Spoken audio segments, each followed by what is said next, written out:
In 2019, when we paid her a visit at her home in Westlands, her arms were in a sling.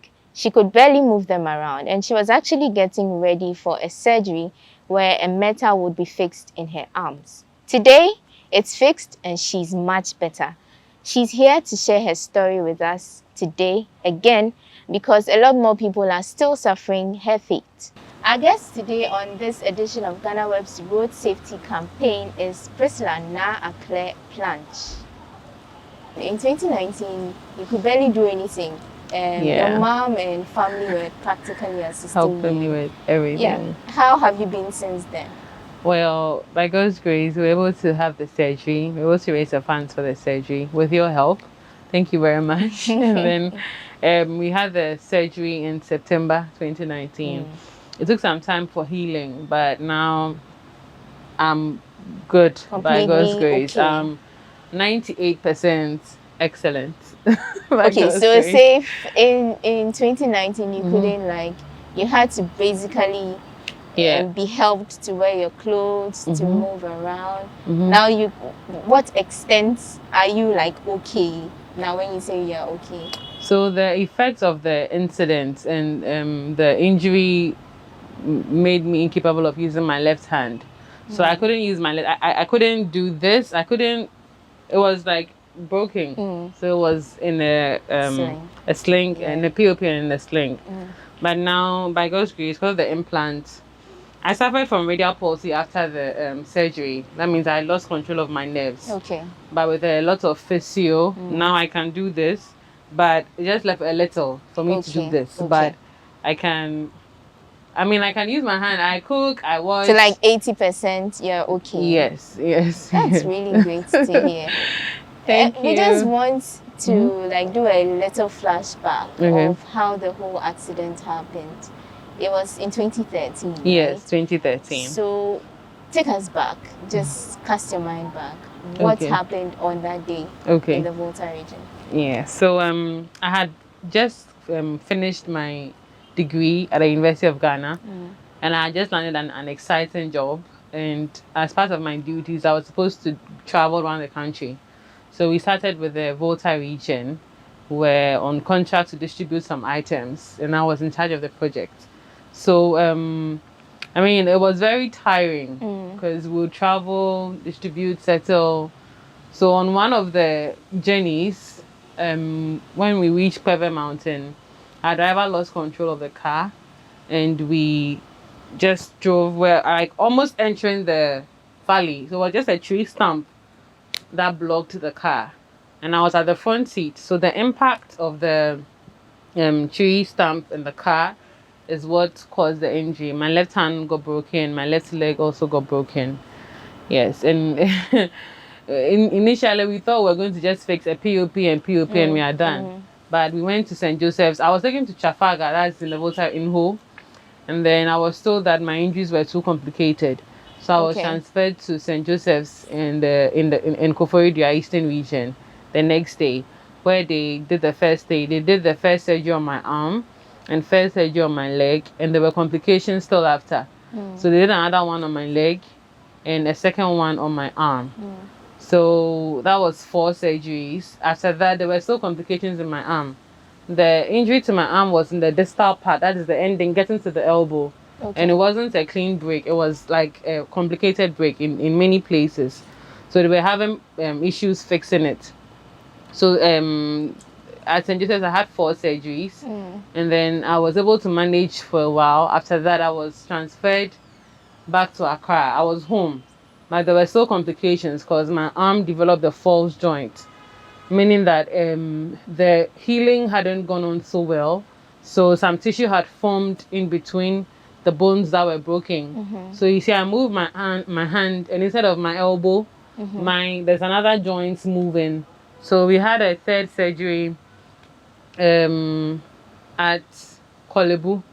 So in all, that was the 5th surgery. So that was the 3rd surgery on my arm, or the 1st surgery at Kolebu. And that was that was around 2015. And then getting through to 2016, the latter part of the year in 2015. That was the 1st surgery at Kolebu. And I was okay from then. 2016, 2017, 2018, 2019. And the 2019, it was just complications were like back. it happened again. I was there and I felt a very sharp pain in my arm. And I noticed something was not okay because I couldn't move my hand at all. So my mother rushed me to Akai House where we did an x-ray. And it came out that the implants that was fixed in my arm, that was keeping my bones together, had broken. Some screws had come off and it was broken.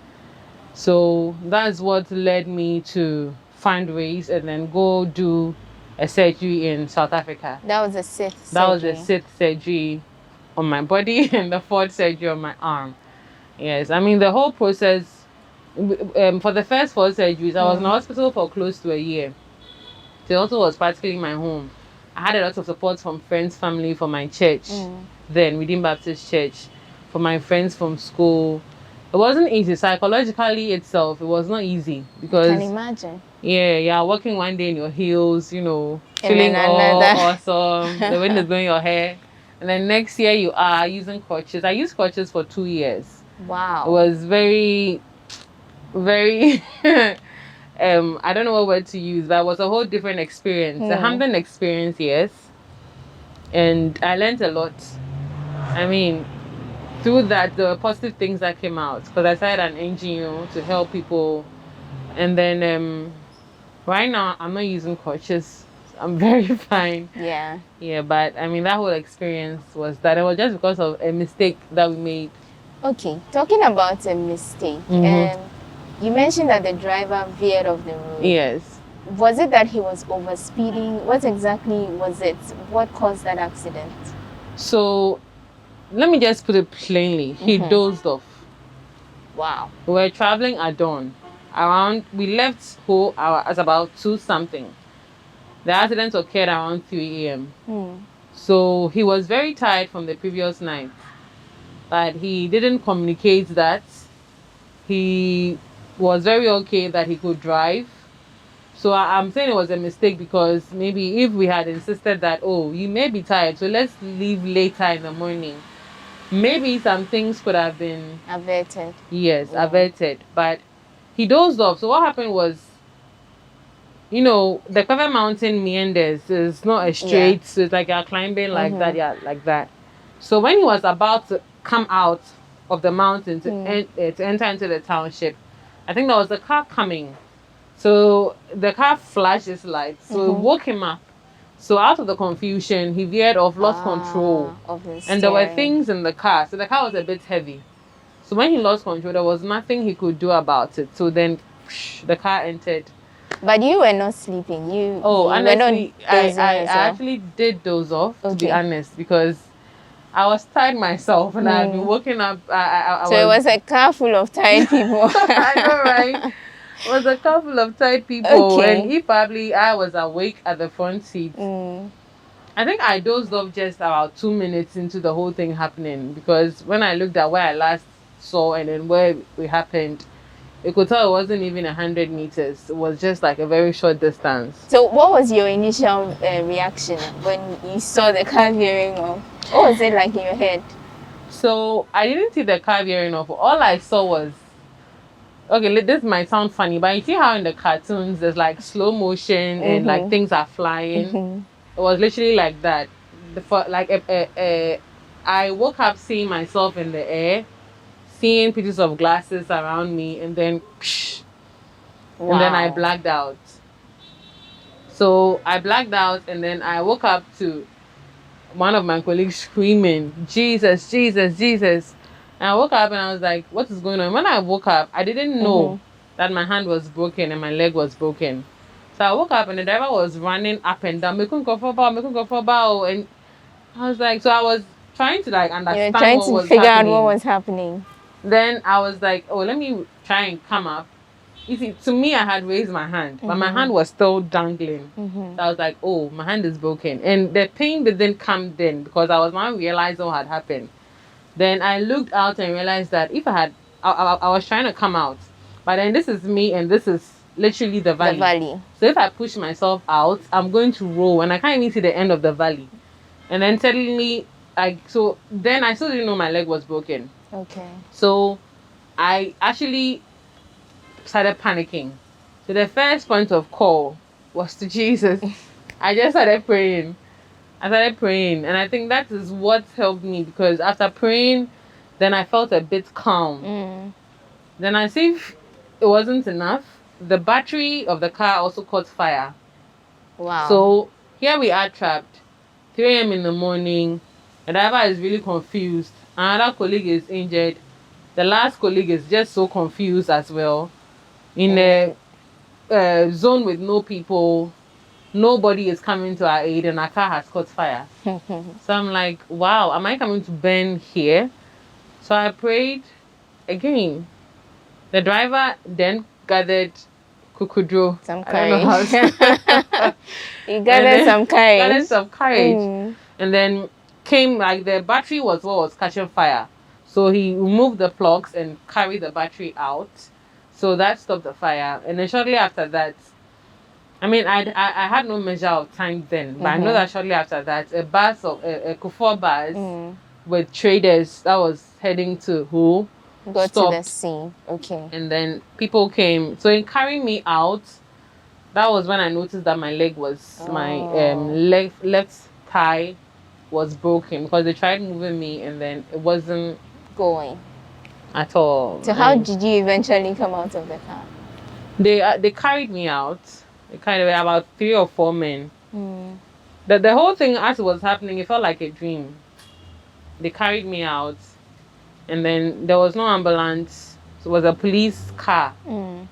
So you can imagine, your hand is broken, your leg is broken, and any little movement is unbearable pain. Yeah. And they put you behind the back seat of a pickup, which is moving in an area with the worst roads that you could ever imagine. And you don't have a choice. So was anybody else in the car hurt? Was yes. the driver hurt? No. The driver wasn't hurt? No, not at all. He wasn't, not a scratch. Okay, so how many of you in the car were injured? Were injured? 2 of us. The person sitting, so it looks like those on my side got injured, and those on the driver's side were very safe. So the guy behind me also had, I think the impact was so strong that after me it hit him. So his left leg also got, I think, really injured. His was an open cut. His left leg was really injured. And he was trapped in the car when it happened. So they had to bring some things to cut him out. But have you heard from him after? Oh, yes, okay? Yes. He also had to go through a surgery. After the surgery, it wasn't an easy time for any of us, you know. After his surgery, it took some healing, and then he was okay. So it was just a one-time surgery. Yes. I'm just wondering. Now you have a metal in your left arm. In my left leg. Left leg. So yes. So there's one from here to here, and then there's a couple in there. Wait, you have metals in your leg and your arm? In my arm. Yeah. How does that feel like? How is it like, just like, does it feel like what it was before the accident, or is it any different? Well, honestly, I don't remember how it felt like to not have implants, because it's been a very long time. It's been a very long time, and it's painful, you know, to even think about it. Yeah, no, I mean, for the psychological process, I think that by God's grace, I've been helped, so I'm better. Okay. I've come to a point of acceptance that this is my situation, and I have to make the best out of it. My leg, it hurts when I walk for too long. Yes, the top part, this side. Okay. It hurts, and I used to run. I used to go to the gym, run and all that. Now I'm very limited. When I'm exercising, I don't run. I walk fast, or I just walk normally. I can't jog or run fast. And yes, I can't walk for longer periods. When the weather is really cold, it affects me. When I'm stressed, it affects me. It hurts. Same with the hand. And the hand too, I'm not allowed to lift anything heavier than a cup of tea. Wow. And, so if I'm lifting something, my husband helps me at home. if it's something, even with washing of bowls. You see, when you cook and then the under is, so those ones like this, I can't Anything that apply. stresses Yeah, your so he has to help me and then help me. He helps me with the hard bowls. If there's anything that has to be carried, I don't do it. I wait for him to come, and then he does it. For washing, for washing too, I have help in washing. The light things I'm able to wash, but the heavier things, we use a machine or we have help to wash. Yeah. This is like just on the side. You're a lady. I know ladies are fashionable and all. Are you able to wear heels with your leg and the metal in your leg? Yes, I'm able to wear heels. But those days, it used to be 6 inches, but now, girl, just 2 or 3 inches is fine.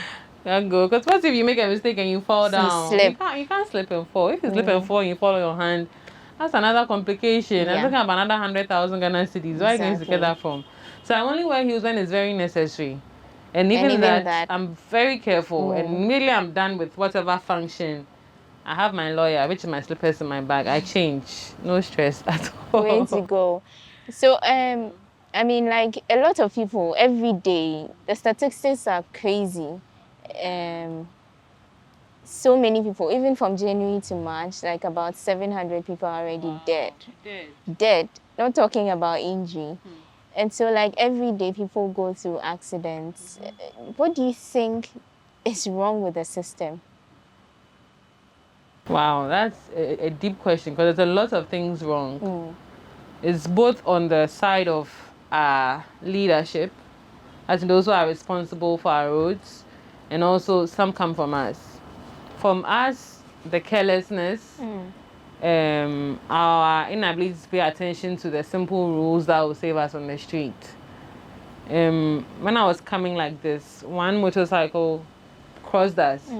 The taxi driver was really upset. And I remember that when I was at St. Joseph's, when you go to the male ward, about 80% of the guys there are there because of motor accidents. Their legs have been amputated. So from that angle, I think that we the citizens really need to be cautious and careful and attentive, whether you're a pedestrian, whether you are a driver in terms of motorcycle or even your own car or whichever. You have to be really careful, pay attention, don't be in a hurry, don't rush, and when you're tired, don't drive. When you're tired, just park. If it's 10 minutes, park and then just sleep. And then also I think that the road signs, there are some places that don't have road signs. For instance, our driver was dozing off, but if he wasn't, he could have known that, okay, this is a sharp turn, I have to be careful. So that could have also prevented something. And then also the Department of Urban Roads, we are humbly appealing to them. Our road system is nothing to write home about. Even in Accra, which is supposed to be the capital of like the whole country, the roads here are deplorable. I mean, like even if they fix it, it's not with the right material. So over a couple of months, it rains and then everything just starts going off. We talk about it in our homes, we complain, but we don't know who hears us. Our roads need to be looked at. Maintenance has to be done. It's not about fixing the road, maintaining the road.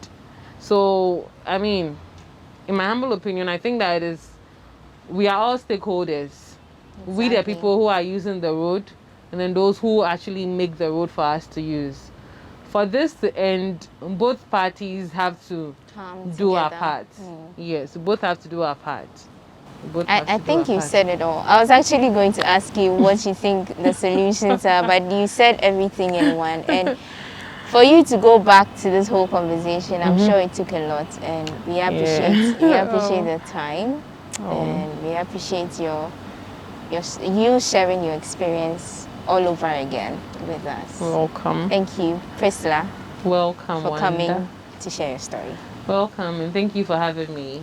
Right. I appreciate. And so that has been another edition of the Ghana Web Road Safety Campaign. Priscilla Na Akle Planche has been sharing her story, and you heard all about it. She has also said in her opinion what she thinks we as citizens and stakeholders and authorities can do on their part to curb this canker of road accidents on Ghana's roads. It takes you and I to make this work. Meanwhile, you can also join the conversation and check us out on YouTube at Ghana Web TV and all our social media platforms at the Ghana Web, Facebook, Instagram, and Twitter. Until then, you can also join us by sharing some videos about what is happening in your area, sports, street lights, or the absence of those, potholes, and many other things you see around us. Just send them to our WhatsApp numbers as you see on the screen. My name is Wanda Ami Hagan, and thank you for joining us.